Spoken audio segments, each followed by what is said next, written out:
Hi everyone, welcome back to Learn Turkish the Easy Way channel. This is our next live session on the random topics that I choose randomly to cover during our live sessions. And today's topic will be adding arak or erek suffixes to verbs. In the previous class we covered the up, ip, up, suffixes, right? Which meant basically just the repetition of specific actions where you have multiple verbs and you just shorten them to make it easier to pronounce and to make the sentence shorter. In this lesson we will cover the arak erek, which is all about what? Which is all about, as you see on this as we will see, is about the format, okay, of the activity or format of the action. So just before we start with our lesson, if you are still not a member of our channel, Telegram channel, I put the link in the description of this video, and you see this also on the screen in the third item here, right? So you can join and be informed about our further live classes, times, and if you really enjoy the videos, any support through your button, kind of like button, is really appreciated. So what is this topic all about? This topic is basically, let me just bring you the general kind of rule of this arak erek suffixes. Okay, this is our general rules.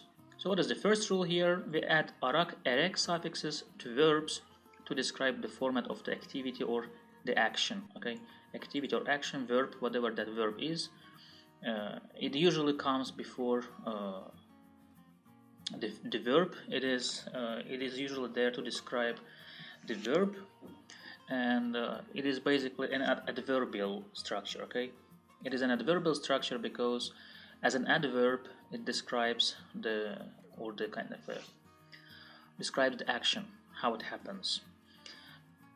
And because it is the format of the activity, the question that we have the answer to is how. Okay, like you see that on the second line here, because we talk about the format of the action or activity, basically we talk about the how something happened. Okay, so how something is happening. So and again, because it comes before the verbs, it describes the verbs. Okay, the format of the action is really the adverb, right? Therefore, when we add this arak or erek suffixes to verbs, those verbs become somehow an adverb. Okay, that's why they're called zarf fiil.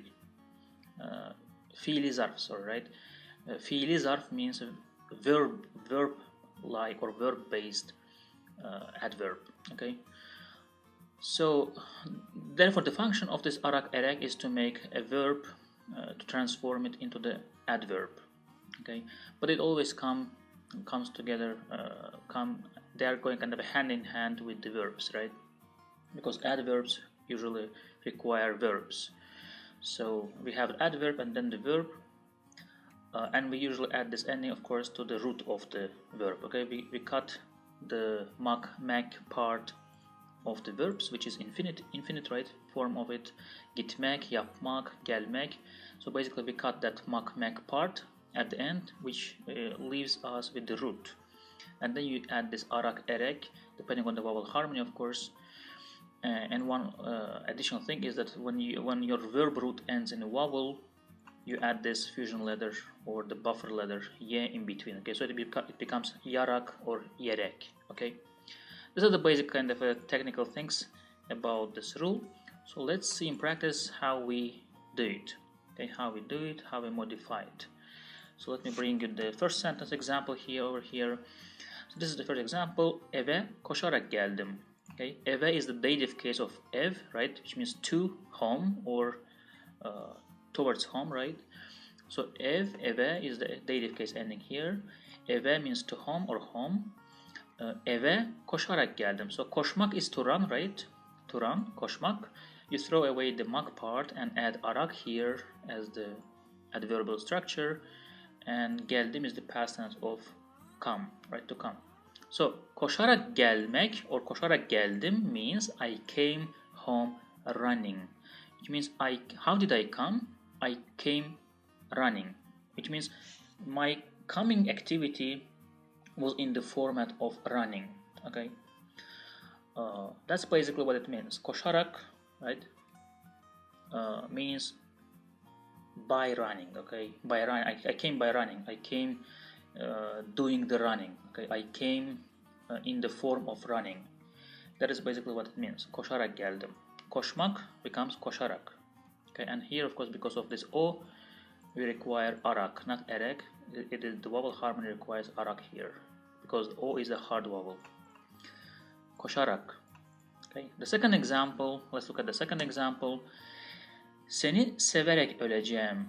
This is the future tense. Öleceğim, right? Is the future tense. So I'll die. Ölmek is to die. Öleceğim means I'll die. Seni is the accusative case of sen, which means basically it is specification, right, of the direct object. Sen, seni. Seni severek. Sevmek is to love. Sev is the root, and we add, based on the vowel harmony, we add here erek. Severek, right? Seni severek öleceğim. I'll die loving you.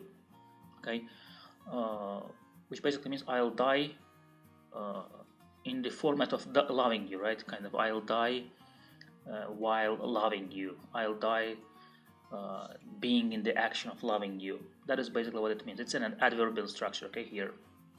Loving you. Let's look at the third example. I hope it's clear, right? Let's look at the third example. Let me bring it up. Oturarak çay içiyordu, right?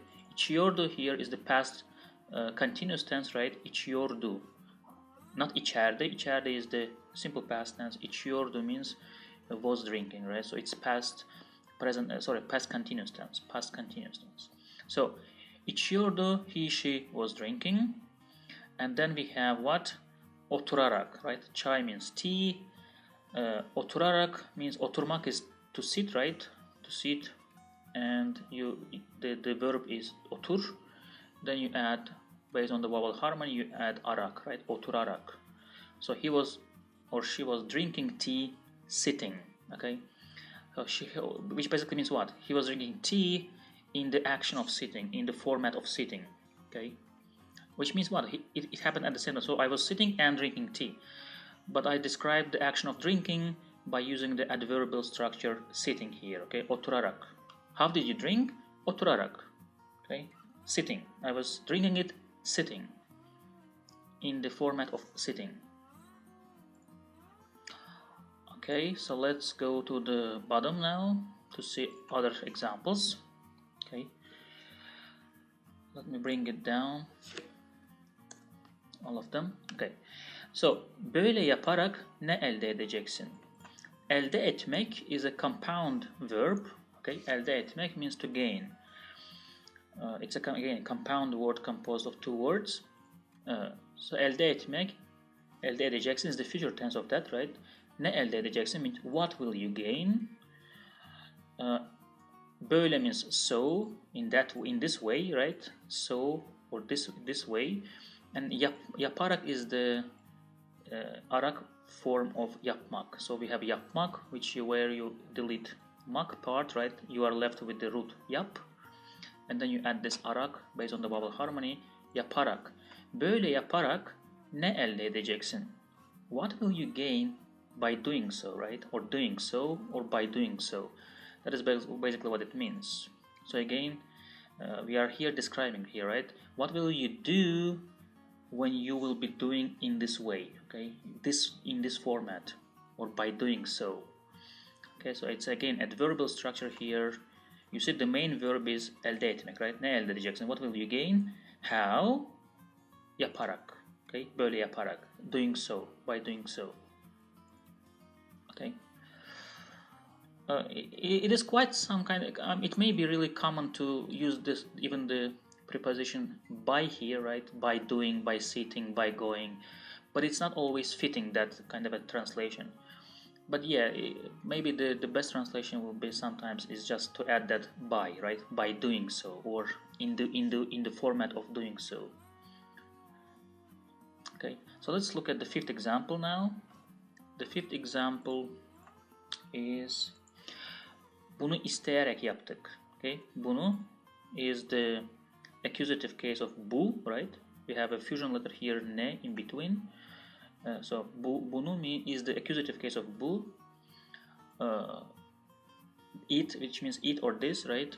Bunu yaptık means we did, and then we have isteyerek it is the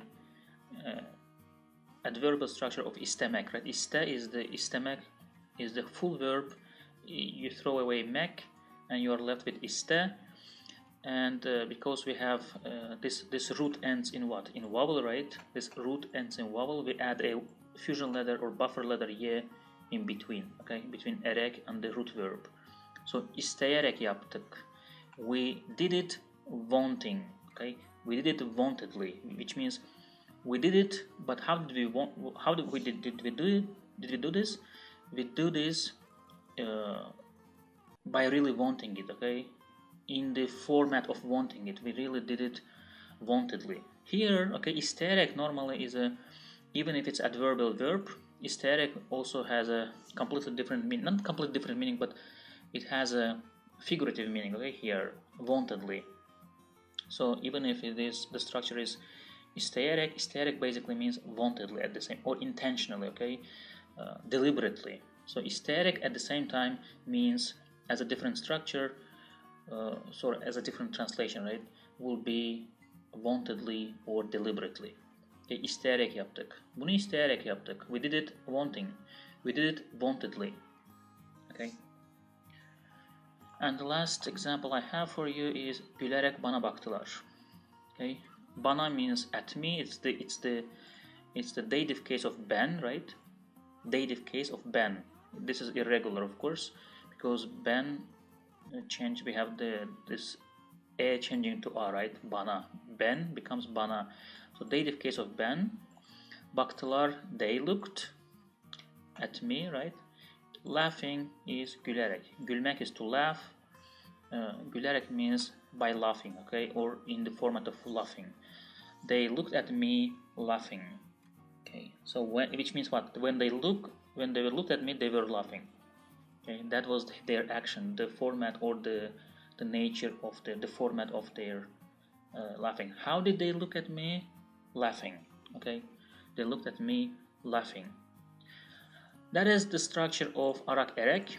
Okay, it is very stable. It's very fixed. There is not very much kind of a deviation from this rule. There is not much kind of exceptions over here. There are not many exceptions, and the only thing that you should keep in mind is, like, for example, here in the verb isteyerek, okay, some of these structures have a different figurative meaning, okay. For example, giderek, right? Giderek is another verb that you can say. Giderek artıyordu, right? For example, artıyordu. Or giderek azalıyordu, okay? What does it mean? Giderek here means, even if it comes from the verb gitmek, right? Giderek is the adverbial verb here, where you have erek, right, added to the verb gitmek. So giderek means increasingly, for example, okay? So some of these arak erek adverbial structures don't necessarily describe the format, or they are adverbs, okay? They are really adverbs, okay, like other adverbs. So we don't focus on the verbal part of that. We just focus on the figurative meaning of that, okay? So giderek means increasingly or on the go, okay? On the go, and azalıyordu, for example, it was decreasing on the go. It was decreasing, increasingly decreasing, okay? So something like that. That's the only note I have to say about this structure. So some of these structures, right, like here, for example, severek, right, or isteyerek. Isteyerek means intentionally, right, or deliberately, wantedly. So some of the structure may have different adverbial meaning overall, but again, it is an adverb, okay? It's an adverbial structure. Anyway, whether it has different meaning or same meaning, it is an adverbial structure. That's what you have to keep in mind as a single note, okay? So that's basically it for today's lesson. I hope you enjoyed it. It's a very simple lesson. It is very straightforward, to the point. If you like the class, put that like button. Thank you for that in advance. I'll see you in the next live sessions.